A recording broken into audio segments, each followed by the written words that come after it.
ហើយចុច next ទៀតបន្ទាប់មកចុចពាក្យ I agree ហើយចុចពាក្យ yes I'm in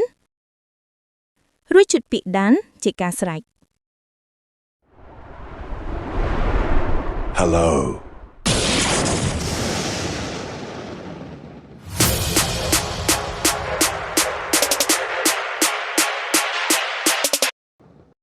ជាដំបូងសូមចូលមកកាន់ Google Chrome បន្ទាប់មកចុចលើគណនីដែលធ្លាប់មានពីមុន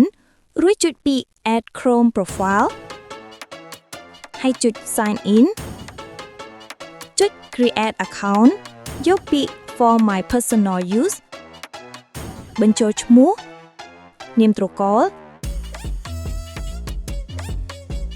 និងនាមខ្លួន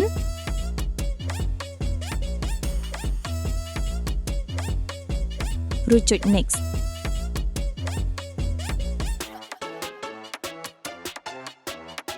បញ្ចូលថ្ងៃខែឆ្នាំកំណើតឲ្យគ្រប់ឬលើសអាយុ18ឆ្នាំ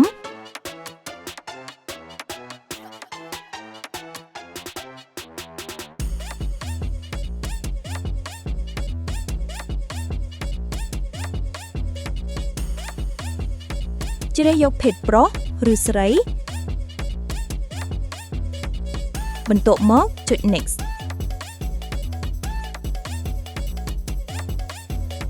បញ្ចូលឈ្មោះ Gmail ដែលអ្នកចង់បាន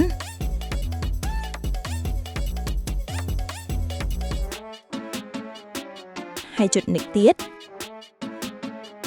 វាលេខសម្ងាត់និងកន្លែងបញ្ជាក់លេខសម្ងាត់ឲ្យដូចគ្នាដែលអ្នកគិតថាមានសុវត្ថិភាពដោយមានលាយអក្សរធំតូចនិមិត្តសញ្ញានិងលេខជាដើមចុចពាក្យ Next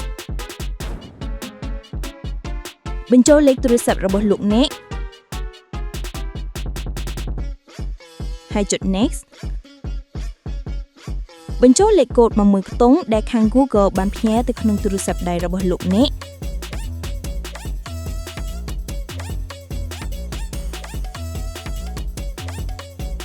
រួចចុចពាក្យ Next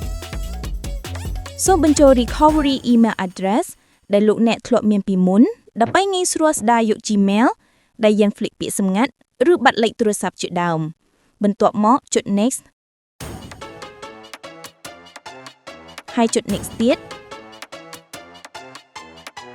បន្ទាប់មកចុចពាក្យ I agree ហើយចុចពាក្យ Yes I'm in